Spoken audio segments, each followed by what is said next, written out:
100% Chance of Wine, sponsored by The Lodge at Columbia Point. Today on 100% Chance of Wine, I'm here with Coco from Clearwater Canyon, all the way from Idaho, Lewiston, Idaho. And I love that you're here to kind of represent Idaho wines. How are you different from, say, Washington wines? So Lewiston is in the Lewis-Clark Valley, and this is a new American viticultural area that was just recently established, actually in 2016, so very new. And we got an AVA there. The Lewis-Clark Valley AVA became such because we are a little different than the Columbia Valley. The Columbia Valley actually comes right up and you step from the Columbia Valley into the Lewis-Clark Valley, so we border the Columbia Valley. Okay. And we get a little bit more rainfall than you guys get out here, just a little bit though, about 9 inches a year, we get about 12. The other remarkable difference about that little area, partly influenced by the rainfall, we have the highest percentage of mollisol soils in that region of any AVA in Washington. Very interesting. And mollisols are, for those of you that don't know what a mollisol soil is, it is a soil that is created by the growth and death of grasses, and it's fairly nutrient rich, and that is very prevalent there in the Lewis-Clark. We've also been influenced by both floods, so the Lake Bonneville and Missoula floods both influenced that region. A little differently than out here in the Columbia Valley. It was this huge outward flow out here, and where we're at, it was more of kind of this slightly more gentle kind of backwash, we call it, because it kind of, as the Columbia Valley filled up, it kind of spilled back up into the Lewis-Clark Valley and then deposited a lot of sand. So we have that sand, and then we have the mollisols, so it's a kind of a silty loam up top and a sandy loam down in the lower regions. And a difference in the flavor profile with the wines that you can taste?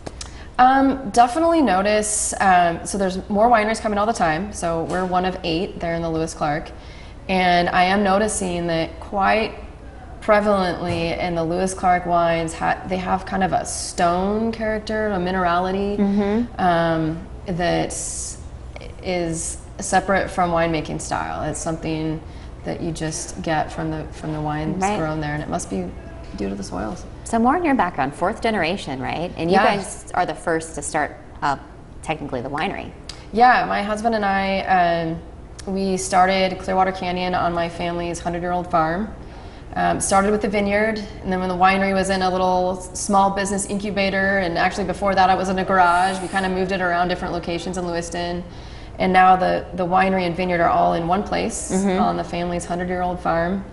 My family has done a lot of things over the year, not grapes, but there's a huge history of grape growing and winemaking there. And actually, back in 1872, the first grapes were grown. Wow! So before even the Columbia Valley was planted. Yes, yeah. The Lewis-Clark Valley was the center of the grape growing industry actually back pre-Prohibition.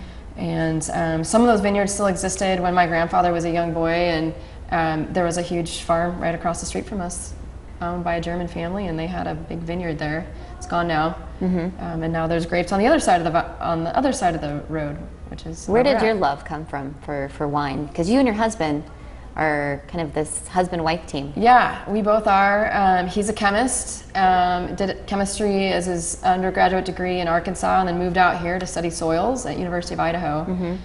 And I was on track to be a medical doctor. I was pre-med at University of Idaho, and realized that I really wanted to do something more creative, loved it, stuck with the pre-med program at U of I, and then entered the PhD program at WSU and studied wine spoilage, actually. Yeah, that's different than normally what you'd see.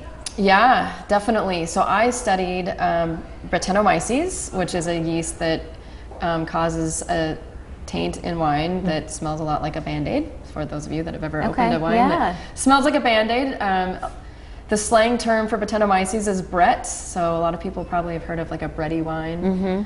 I studied that all through my doctorate, and all through that time, Carl and I were growing and developing Clearwater Canyon, and now I've finished my PhD and making wine full time. And that's helped you as far as your winemaking and the wines that you've created? Yes, definitely. I think all winemakers can probably agree that as a winemaker, really you're trying to just maintain the beautiful quality that came from the vineyard And to do that, you have to know a lot about wine spoilage. And sometimes it's most important to know your enemies very well. And there's a lot of microbes that contribute to the beautiful aromas of wine, but there's a lot of microbes that can actually diminish it too. And I found it really fascinating to look at that. And through my doctorate, I met a lot of winemakers and learned about their problems, and probably learned a lot about what not to do, which is pretty powerful.